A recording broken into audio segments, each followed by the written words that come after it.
Hello, everyone. My name is Daniel Rose. I'm the director of the undergraduate social work program here at UNC Greensboro, and this is advising for students who identify as juniors or what would be upcoming juniors or rising juniors. What that means is you should have completed or currently enrolled in or planning on taking Social Work 215 this summer. So you either have needed to take Social Work 215 sometime in the previous year, probably last fall semester. You're in Social Work 215 right now, or you'll be taking Social Work 215 this summer. If you're in Social Work 215 right now, we will be coming into your social work class and doing advising in the class. If you took Social Work 215 in the fall semester last year, if you've taken it previously, you'll be signing up for one of the advising sessions that I sent out in the email. Or if you're planning on taking Social Work 215 this summer, you will want to try to come to one of the advising sessions because we want to keep you on track to graduate in time, which means you'll need to be in the 300 level social work classes in the upcoming fall semester. And you probably need to be around 50 credit hours. And so I'll talk to you about how to determine where your credit hours are. I've sent a video out about navigating DegreeWorks. You need to learn how to navigate DegreeWorks. I'm going to have a little bit of PowerPoint I'm going to walk through. Really hope that you viewed this PowerPoint by the time you come to advising sessions and have an idea of the courses that you're looking at taking. The fall schedule is now currently up, and so you should be able to get an idea of what classes you're going to take during the fall semester. So let's kind of walk through this PowerPoint, and I'm trying to give you some information, hopefully get you prepared for the fall semester. The first thing I want to start off with is that you really need to take responsibility for your education. I kind of try to reinforce this over and over again. It's really requiring you to take time to sit down, go through, especially the DegreeWorks, learn the DegreeWorks, learn the curriculum, get an understanding of the curriculum. I know it seems overwhelming and intimidating and daunting to try to figure out some of these courses. You got to take a MAC course here, a natural science data analysis course, a quantitative reasoning and stuff. But you really do need to take time and understand this curriculum and really take responsibility for your education in this. One of the reasons I reinforce this is because this kind of learned helplessness that we often get when we're faced with these kind of difficult tasks can really be detrimental when we're trying to learn how to function within these systems, especially as we move forward as social workers.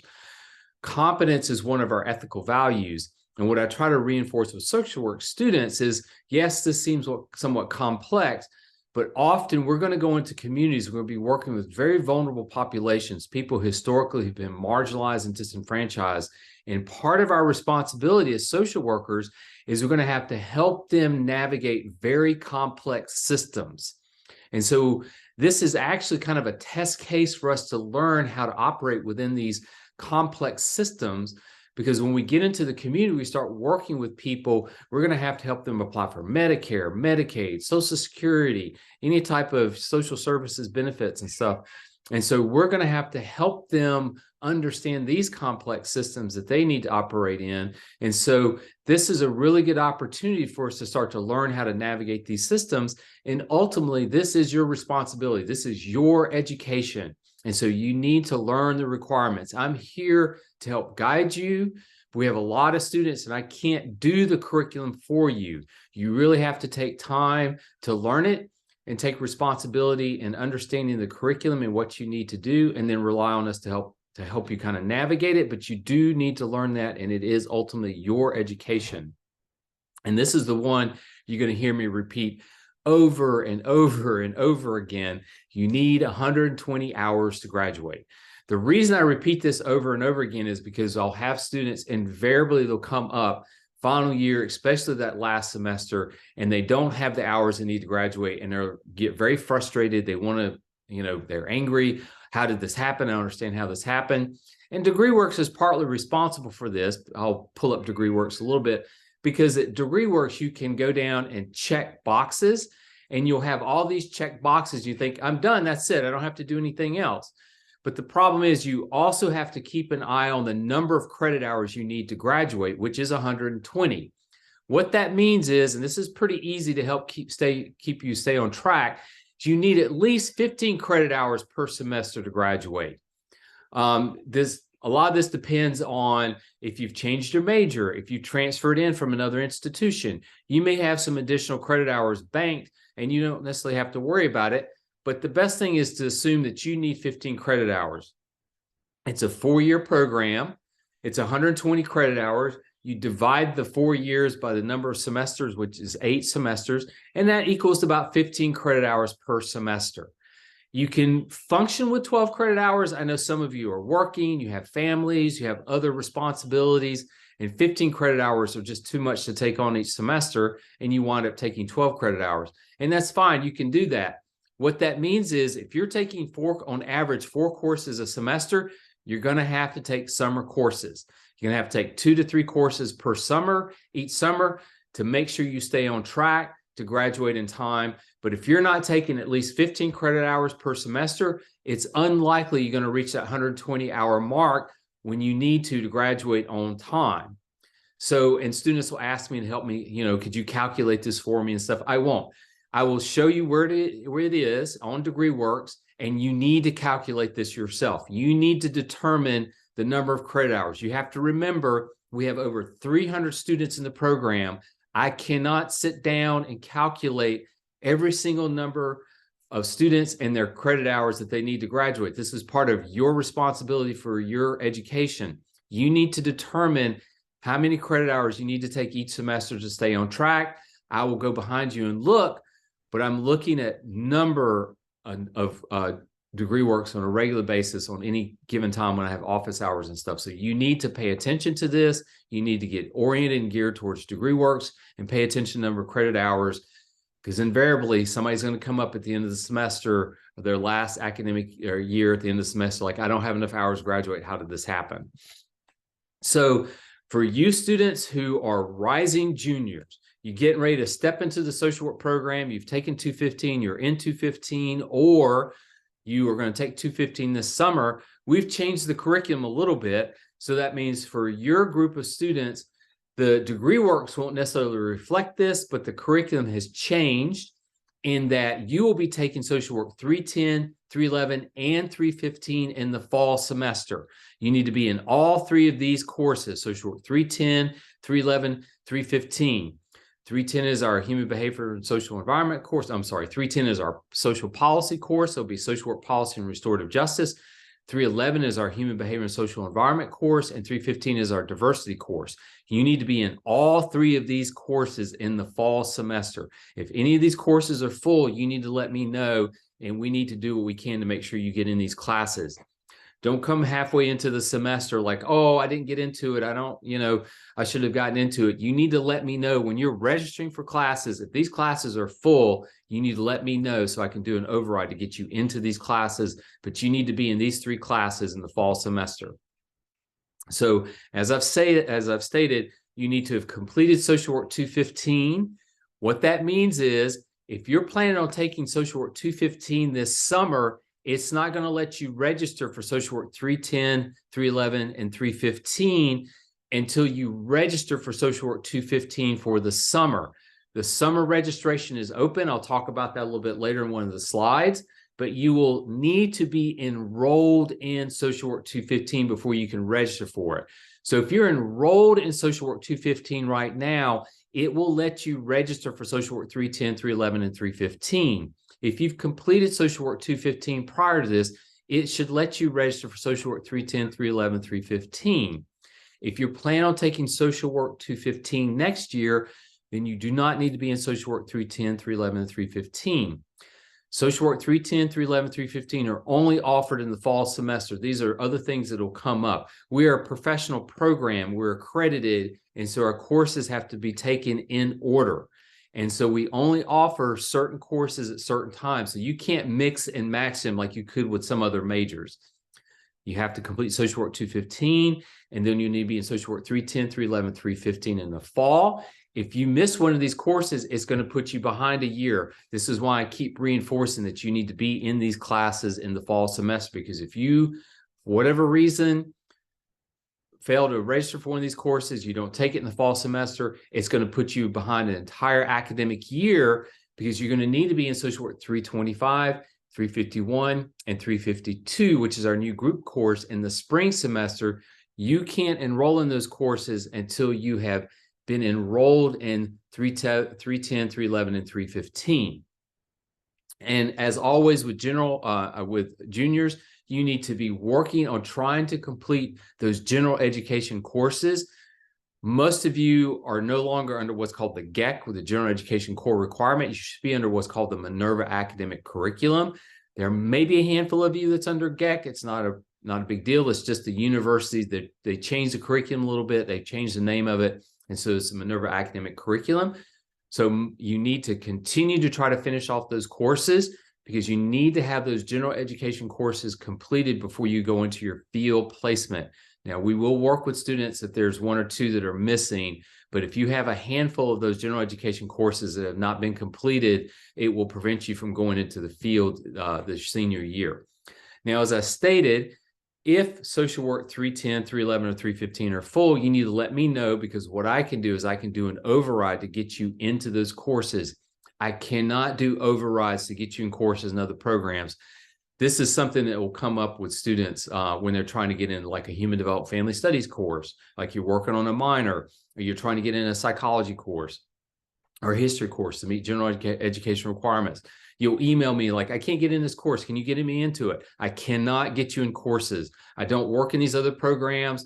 These are always falling under the director of the other programs. I can only do override for social work classes. I can get you in social work classes. I cannot get you in classes in other majors or other departments or other programs. So I get a lot of emails, especially during registration period, when your registration window opens up, asking me to try to get you into like a Spanish course or history course. I can't do that. And as noted, you'll need to be in 325, 351, and 352 in the spring semester. So we do not know when your registration window opens up. It's staggered based on the number of credit hours that you have. You need to log into UNC Genie, go to registration, and it should let you know when your individual registration window opens up. I think UNCG Schedule here also will let you know when your registration window opens up. That's another common question that I get quite often. When does my window open up? When's registration open up? I don't know. It is determined based on your credit hours, and it's individualized. So you have to log in to determine when your registration window opens up. Summer registration is open now, so you can register for summer courses. You have to have the same advising code that you needed for spring semester to register for summer classes. So you can register for summer classes right now. We gave you your spring advising code, fall advising last year. If you've lost it, just pop into my office hours, let me know. I have a list right there, and I can get your advising code for the spring. And it's the same code for spring that you need for the summer courses. So summer registration is open, and you can register for summer courses right now. So just to let you know, under the Minerva Academic Curriculum, Psych 121, Sociology 101, Political Science 200, which is American Politics, and Human Development Family Studies 112. These are all what are called cognate or area requirements. When you look at degree works, most of you will see a thing for Minerva Academic Curriculum. Those are the general education courses that you need to take. I'll pull that up and show it to you here in a little bit. Unless you're a transfer student with an associate arts degree, most of you will see the Minerva Academic Curriculum. So these 4 courses, which are under the social work component under the Minerva or the degree works, these are required for social work, and they will meet the MAC critical thinking, social and behavioral science. So you don't have to find another critical thinking, social behavioral science. One of those 4 courses is going to meet that requirement. So it'll show up twice on your degree works. Biology 105 and Biology 111 are the critical thinking natural science course. So it'll meet the social work requirement and the MAC requirement for the critical thinking natural science course. We have a biological anthropology that we had put on our curriculum years ago.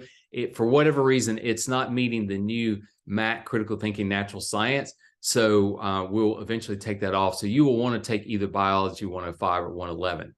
You do not need to take Economics 100 or 201. We are phasing that out. It takes a while to go through the system. Most of you are registered in what's called a catalog year, and that catalog year has Economics 100 and 201 listed. I will do curriculum modifications for that. Your group of students coming in, you will get to take advantage of a new social work course we're offering, which is Social Work 352 in the spring, which will be a groups course. And so most likely what will happen is I will count that group's course towards your Economics 100 or 201 if I have not already counted something else.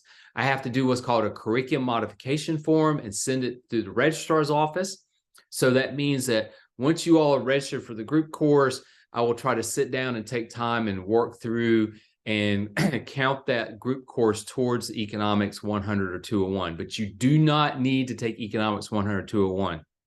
If you've taken it, that's fine. That's great. If you wind up taking it, it's fine. It's not going to hurt you. You just don't have to take it. So students need to have a math course for the Minerva academic curriculum, so the general education requirements, and students have to have a data analysis course. So the MAC requirement is called quantitative reasoning. That's just a fancy name for math.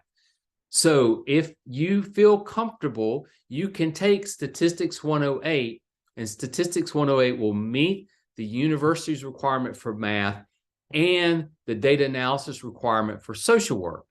So just to kind of reinforce for students, because this has come up a couple of times, I have no control over what the university requires for the Minerva academic curriculum. Those are university required courses. Math and science are among those courses. So all students must take a math course to meet the university requirement. So you can take Stats 108, Statistics 108, and it'll meet the university requirement for math, or what's called quantitative reasoning, and the social work requirement for data analysis. If you're uncomfortable with the thought of taking Statistics 108 because stats is a difficult course, then what you can do is you can take Social Work 350, which is our data analysis course for social work students. I call it Stats Light, and it'll meet the data analysis requirement for social work. Most of our students seem to do relatively well. It's not an easy course. I always get this question, is this an easy course or not? But it is a little bit more manageable course. And then what you will wind up doing is you'll take Math 112, which is topics of math. And it's a math or liberal arts students. All students are required to take a math course. And there's a wide range of math courses that students can take. And they're varying in degrees of difficulty on a continuum. Math 112 is the least difficult. It's not an easy course. It is the least challenging among the math courses. Above Math 112, you start taking more complex math courses, such as Statistics 108, Math 115, which is college algebra, all the way up to like calculus and other difficult, more challenging math courses. So there's a wide range of math courses that students can take. Math 112 is the least difficult of the wide range of math courses. It is not an easy course. You cannot get out of taking math. You have to take math for the university. Some of you may have transferred in with a math course, and that's fine. If it's showing up on DegreeWorks, that means you don't have to take a math course. You need to check DegreeWorks to see if the math course you took at another institution transfers in. If it's not showing up, one of two things have happened. Either the university doesn't recognize that math course and you have to take math, or your transcript didn't get transferred in, and you may want to follow up with the registrar's office to see what happened to the math course you took previously. All students have to complete a math course, a quantitative reasoning, and a natural science course. That's it. So if you want to take Statistics 108 to have that meet both the mathematics, the quantitative reasoning, and the data analysis course, and you feel comfortable, by all means, please do that. If you feel like Statistics 108 is going to be a little too challenging, you can take Social Work 350, which is our data analysis course, but you will have to take a university math class. Math 112 is the least challenging of all those math courses. The cultural and diversity elective. So students have a choice between taking a foreign language at the elementary level, like Spanish 101, 102, French 101, 102. We even have Arabic 101, 102. Or you can take 2 courses in the cultural and diversity electives. When you look at DegreeWorks, Under the Minerva academic curriculum, you have the social work requirements, and towards the bottom there are the cultural and diversity electives. So you either can take a foreign language, 2 foreign languages at the elementary level, 1 year, or 2 of the cultural and diversity electives. There is a list of courses in the cultural and diversity electives that you can choose from.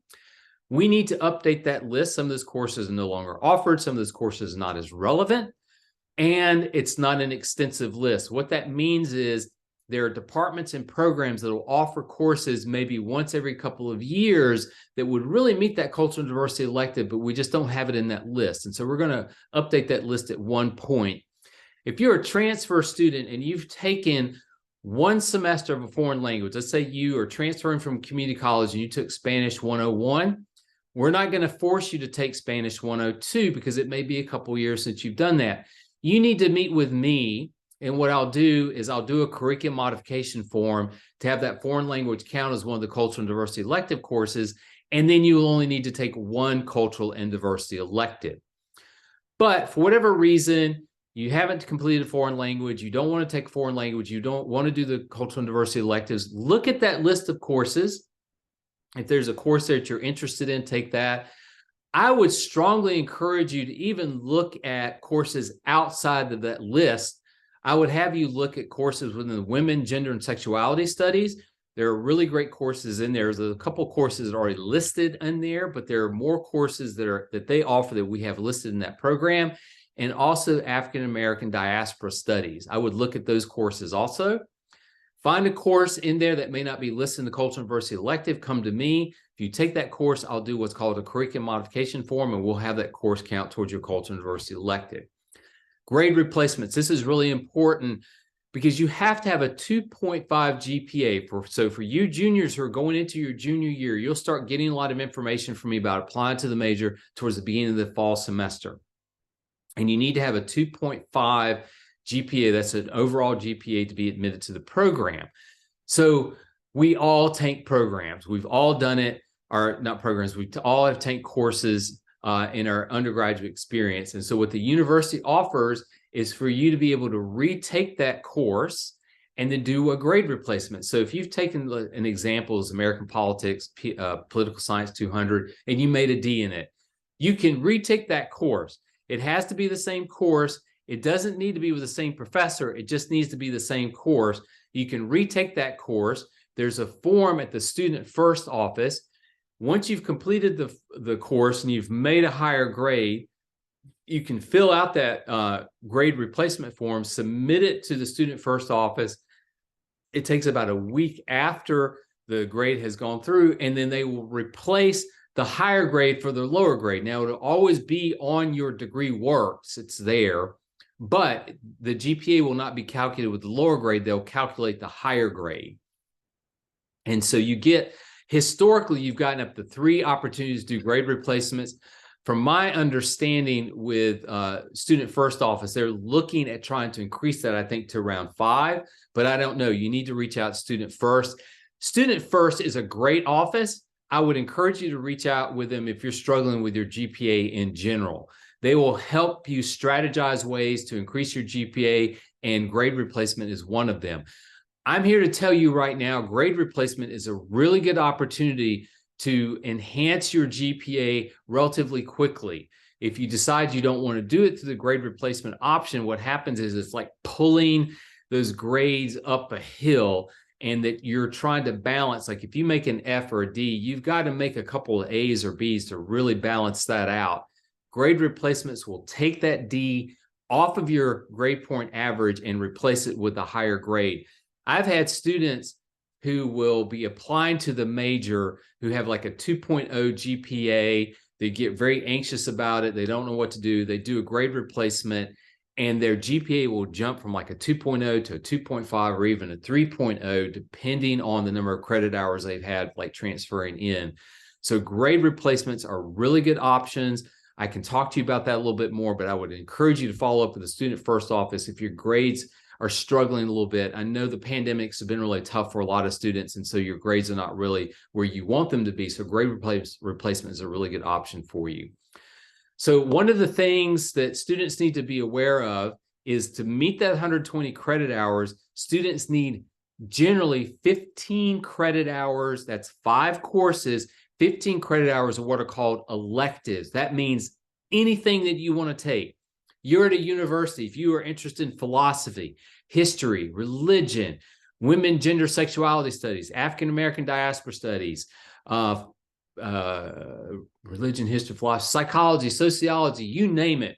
You can take 5 courses in anything you're interested in. Some students usually get uncomfortable with that. They want a little bit more guidance. They want a little bit more kind of like a guide or a track to help them with these 15 credit hours. So I often encourage students to look at minors. We have really good opportunities at the university for minors. I'm often talking to students about taking peace and conflict studies courses. We work really closely with peace and conflict studies. They offer courses like conflict in the workplace and interpersonal conflict. And these are courses that are really going to help you as a social worker, because as social workers, we're always dealing with conflicts with clients and in the communities. And so I'm often encouraging students to look at peace and conflict studies courses. And so you can get a minor in peace and conflict studies. You can get a minor in like human development family studies. We have a lot of students interested in working with families and children, and they take human development family studies and work on that minor because they really enjoy the minor, really enjoy the courses. I'm also encouraging students to look at courses in women, gender, sexuality, African American diaspora studies. These are really good courses.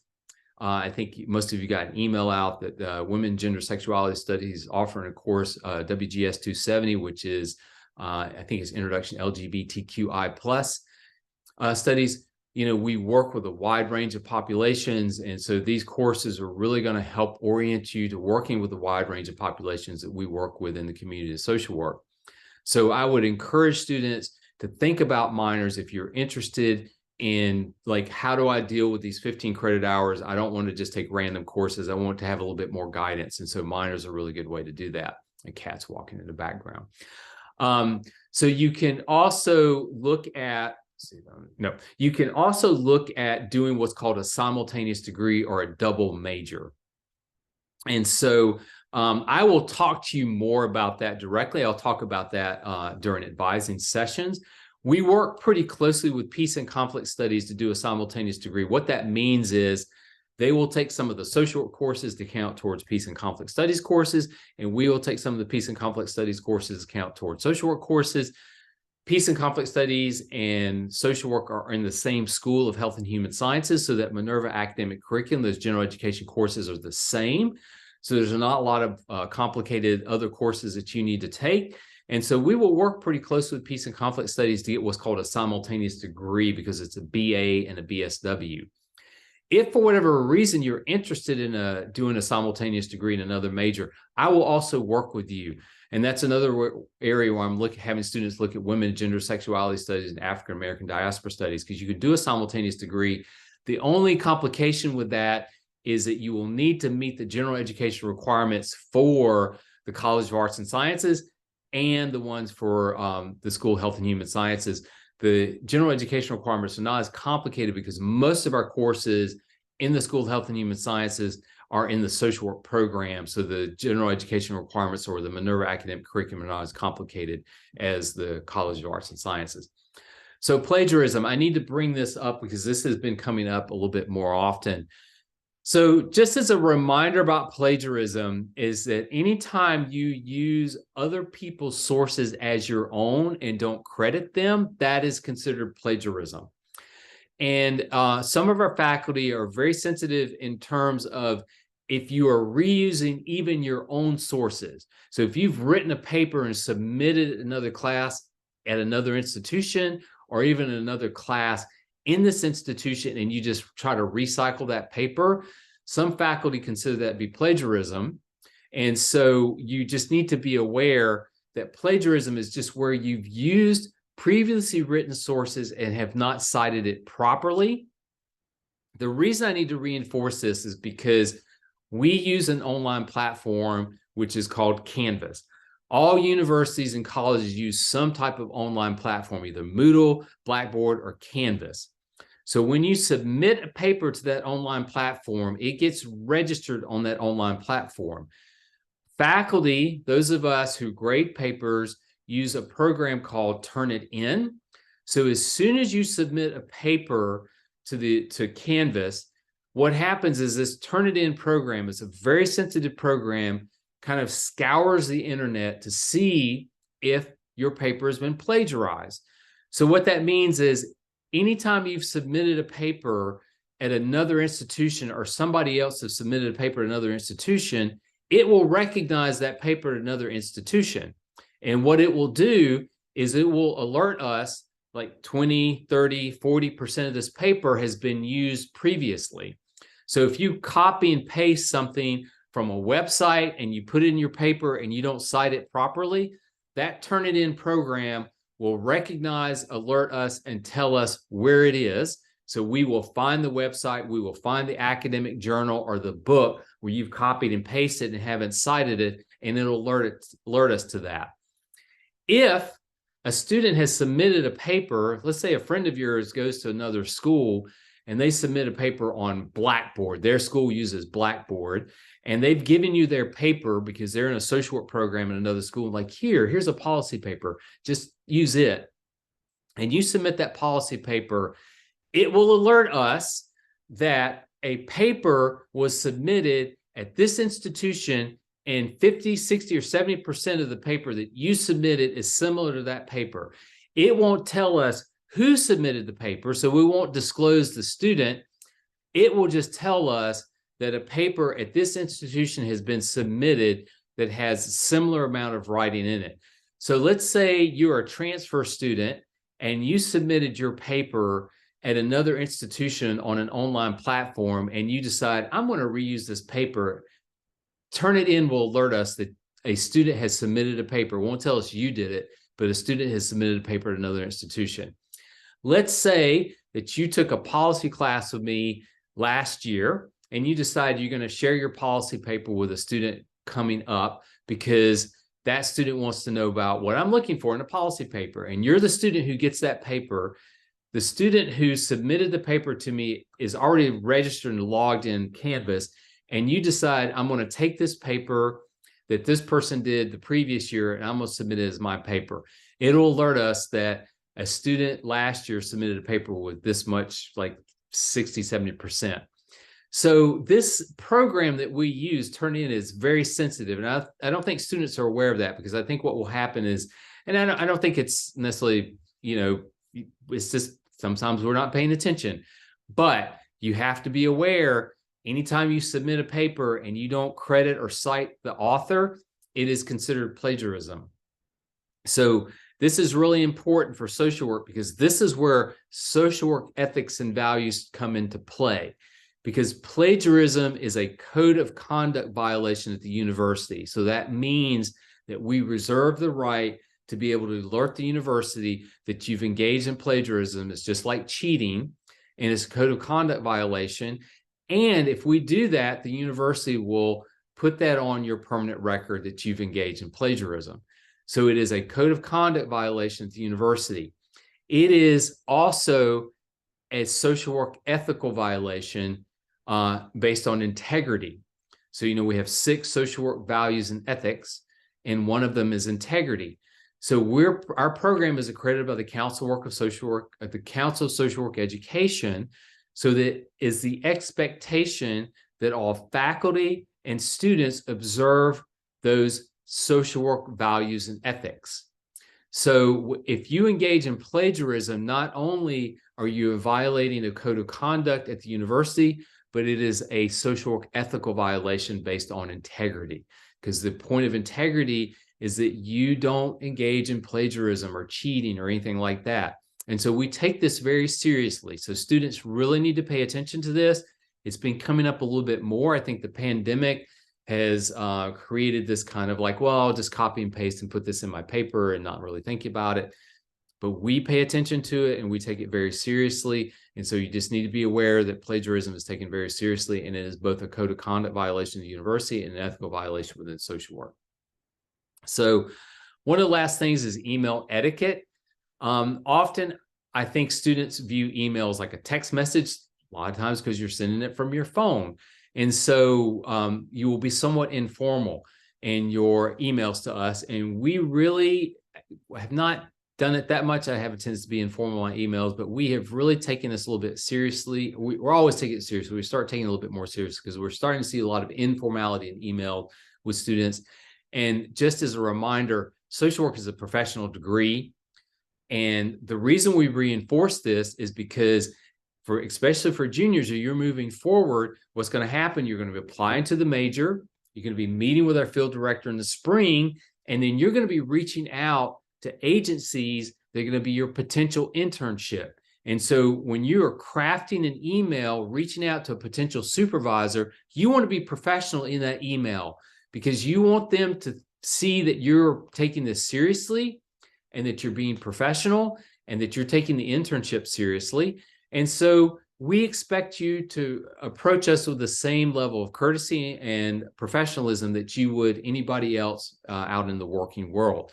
I use the check 3 before me because what happens is often students will, I think it's just kind of a natural, like, oh, I'll just email and ask you this question. We have over 300 students in the program. Often you can find it. Often you can Google it and find the answer to your question. And basically what you're asking me to do is to Google it for you. So I have the check 3 before me in that we have a BSW handbook. You need to start getting familiar with that handbook. It's on the BSW website. And I will send that out when I will send out information about the application in the fall semester. You can Google almost anything and find the information for it. You can check with classmates on things, but you also want to make sure that you get correct information. But often what will happen is I'll get an email from a student asking the question, and then they'll turn around like 10 minutes later, I'll email, oh, never mind, I found it. And that starts to clog up my emails. And my emails have become unmanageable, especially during the pandemic. That's why you'll get the automated response, because I just cannot deal with the volume of emails that I get. You want to use a salutation. Don't just say, hey, what's up? How are you doing? Or anything like that.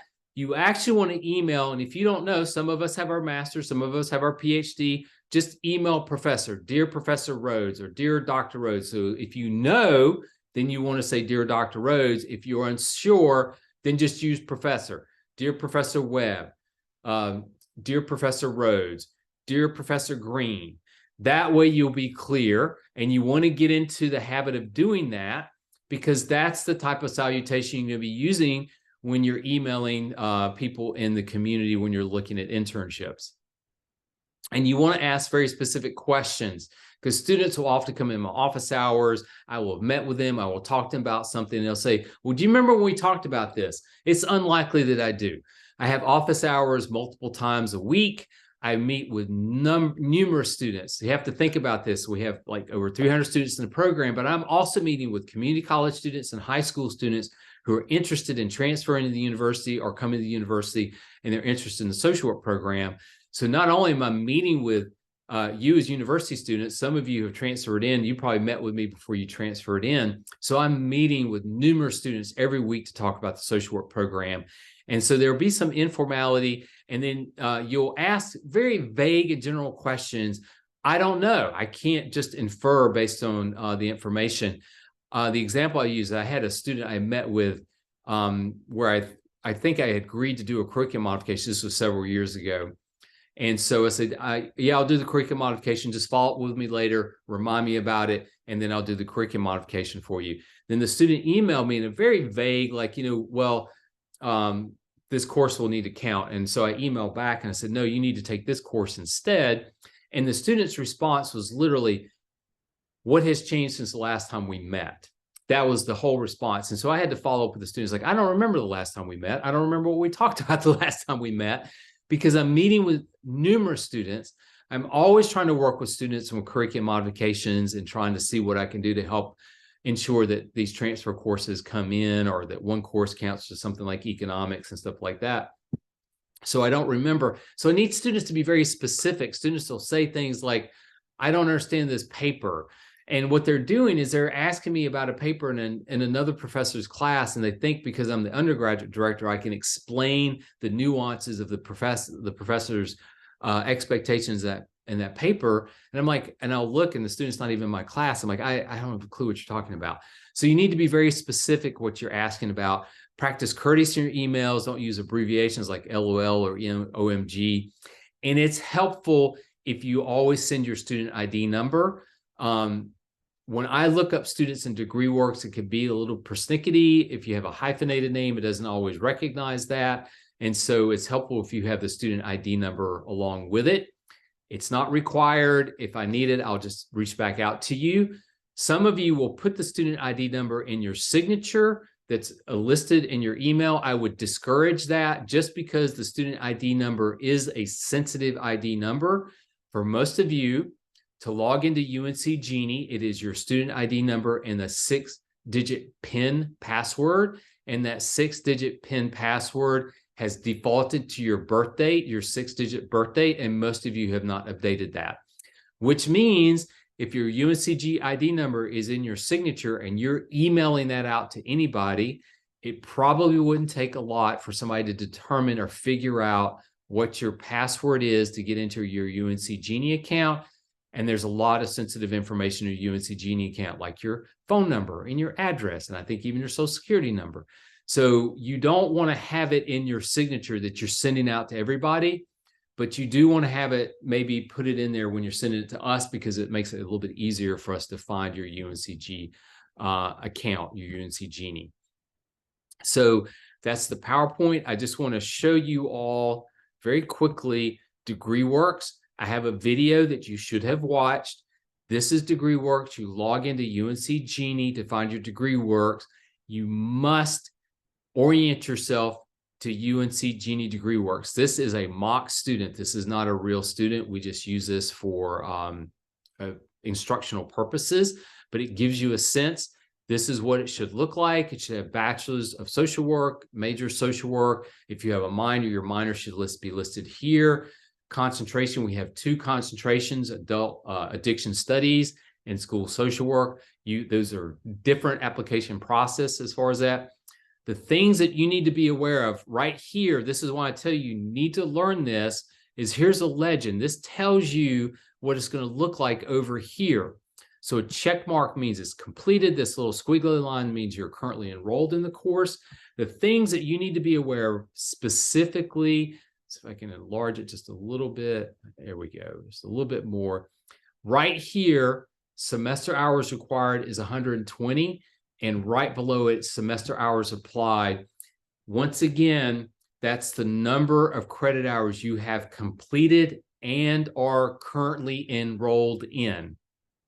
So when you register for the fall semester, that semester hours applied is going to go up. So that doesn't mean that you're in the course yet. You're registered for the course. You haven't completed the course.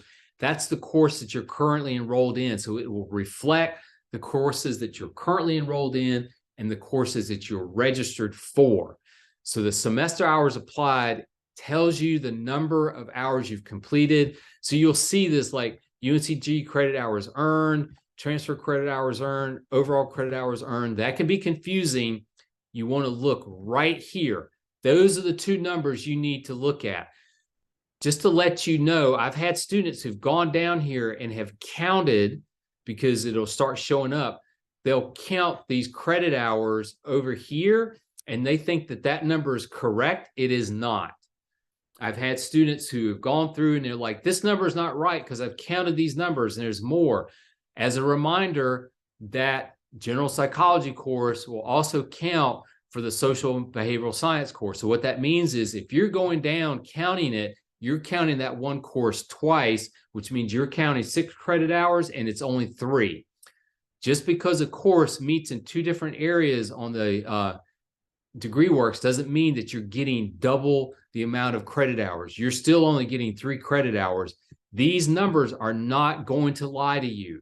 You need to pay attention to these number hours, and this is where they are, and this is the number you need to pay attention to, and your overall GPA, because that tells you the GPA you need to continue to maintain to move forward in the program.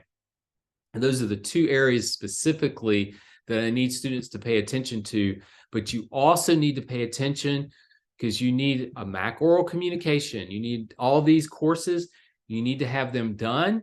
You need to spend time and go through UNCG Hero, because students will ask me like, well, what oral communication course do I need to take? So what you're doing is you're asking me to tell you to go through the list of courses for you and pick a course for you.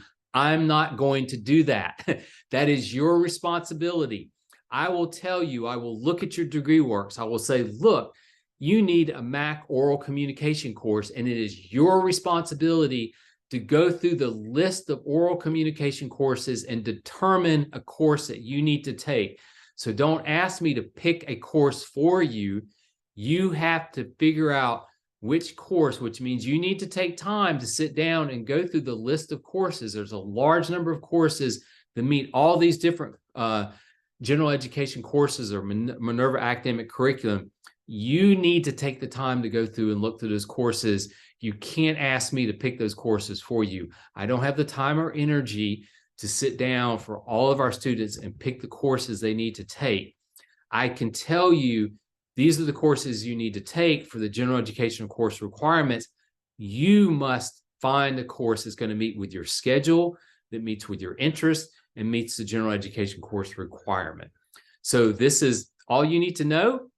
You will need to show up for the advising, and hopefully we'll have a schedule picked out because the courses are listed now. And then I will have extended office hours after the advising so I can follow up with any of y'all if you're having any struggles or have anything else you need. So if you have anything, please let me know. I look forward to seeing you all next week. Take care and have a good rest of your break. Thank you.